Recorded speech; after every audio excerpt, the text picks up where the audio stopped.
Anyone was bad and glitchy. You ain't seen nothing yet. Hey, what's going on, geeks? Maxusthebeast is here, and welcome to my thoughts on Radical Heights. Now, I know what a lot of you might be thinking. Max, this game is ancient. Everyone's kind of forgotten about it. Well, as a final send-off to it, let's just go over what I think about it, okay? So, Radical Heights, what is it? Well, this game is another Battle Royale game that's supposed to be, edgy in 80s, and that sort of thing. It's supposed to be taking place in the 80s, complete with phrases like rad, obviously, and overall, just like character designs and things that you'll find typically in the 80s, like that are really popular, like trampolines and whatnot. But it's kind of fallen on its face several times. It's created by the same dude who made Lawbreakers. You know, remember that game, the Overwatch clone that fell on its face pretty early on?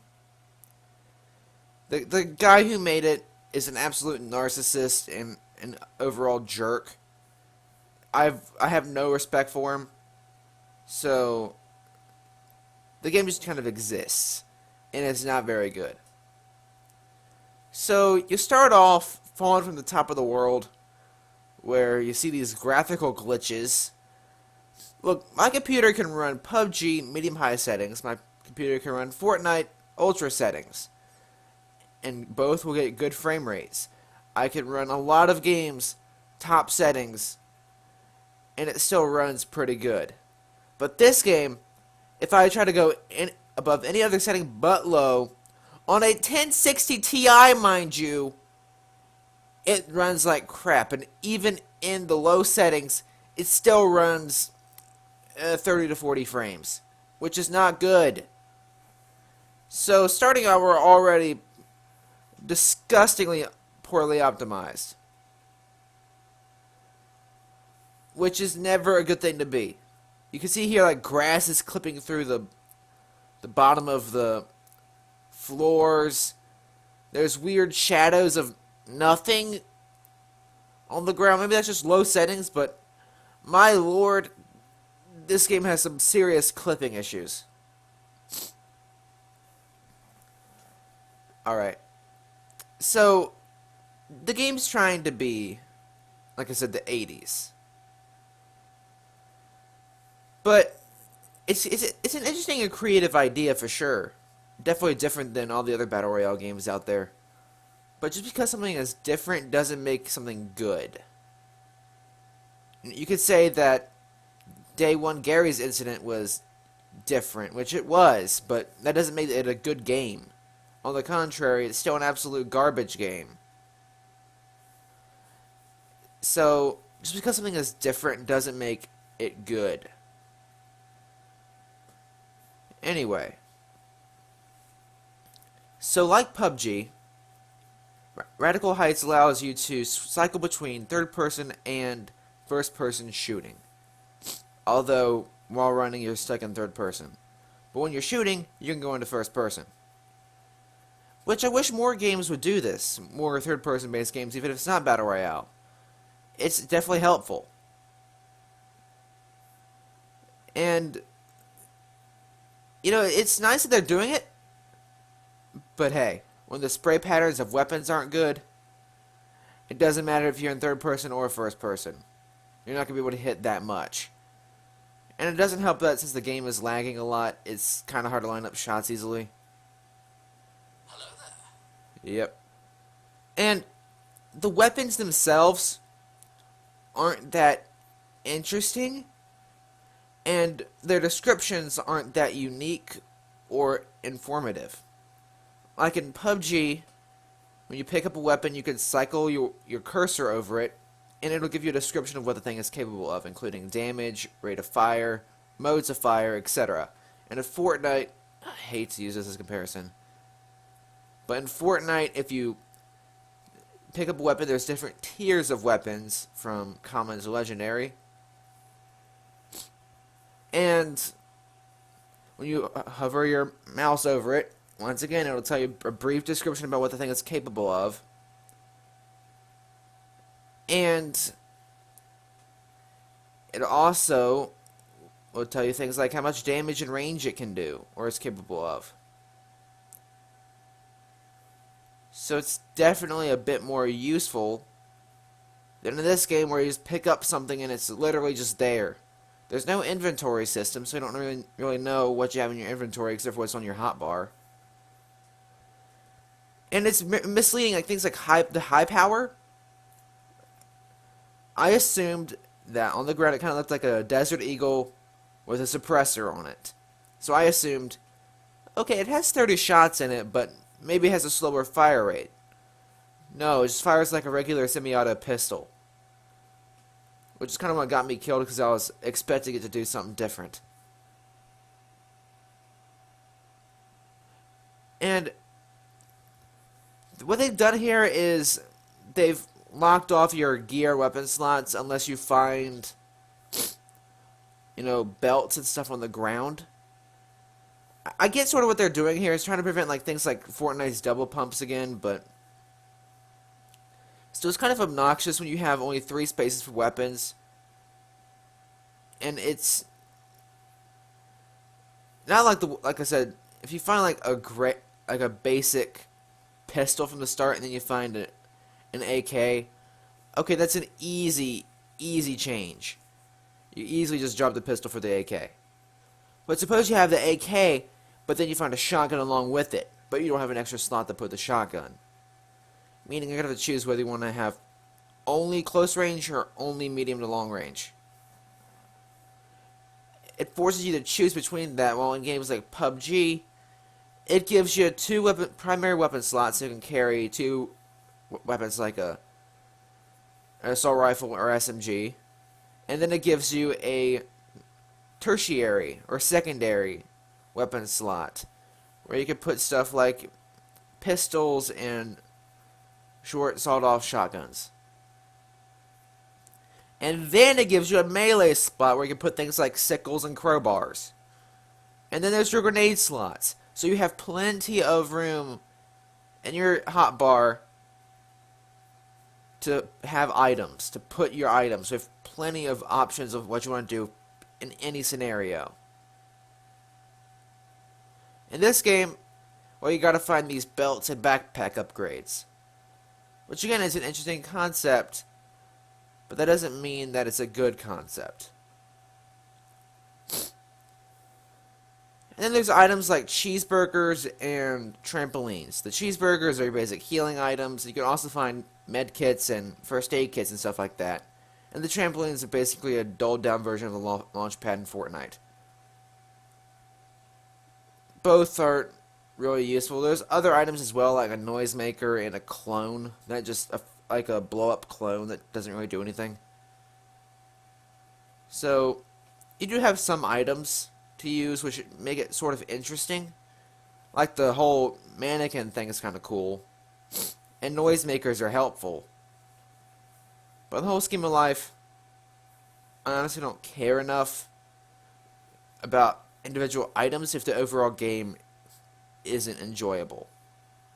This game also features minor vehicles like bikes. They're not really good, they're kind of wonky, and you're easy to shoot off of them. Also, if you get them stuck between here, your best bet is just to jump off and run away. But you know, in a Battle Royale game, you're supposed to be feeling tension and excitement. And it's supposed to be heart racing. Right? Well, this game doesn't exactly deliver on that. Sure, in game you might be feeling sort of, oh, there's a player here, I could die here. But here's the thing. I said earlier that this game used 80s terminology, trying to be of the time, which is sort of interesting, I guess. But it also becomes a total mood killer when you hear that at the very start of the game. Bear with me now, this is really cringeworthy. For another exciting round of America's #1 game show? Then let's get this thing started! I'm sorry? Can we get like a little bit more enthusiasm in on that? Because let's get this thing started isn't exactly the most exciting way to start a Battle Royale game. It's supposed to be all about thrills and excitement and moments that have you on the edge of your seat. But then you just hear, let's get this thing started. And any anticipation you had for this game is gone. Because it's not only is it cringeworthy, but the announcer sounds dead inside. Which honestly, I would be dead inside too if I had to announce for this game. So, whoever voiced the announcer, I feel your pain, buddy. I feel your pain. Thank you for being a trooper for all of us. Not all heroes wear capes, everybody. Not all heroes wear capes. But it's a total mood killer. Like I said, a Battle Royale game is supposed to make you stay on the edge of your seat through the entirety of it.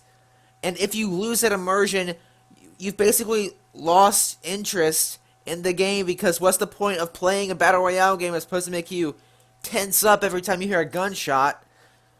After you hear that, and then after literally nothing works, even if you see a player and shoot at them, well, good luck trying to hit them because the shooting patterns are way off.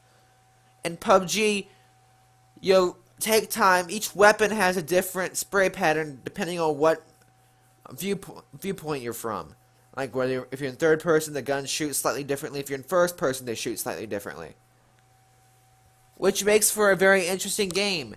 Even Fortnite, which I consistently criticize for having wonky spray patterns, at least you can get them sort of down.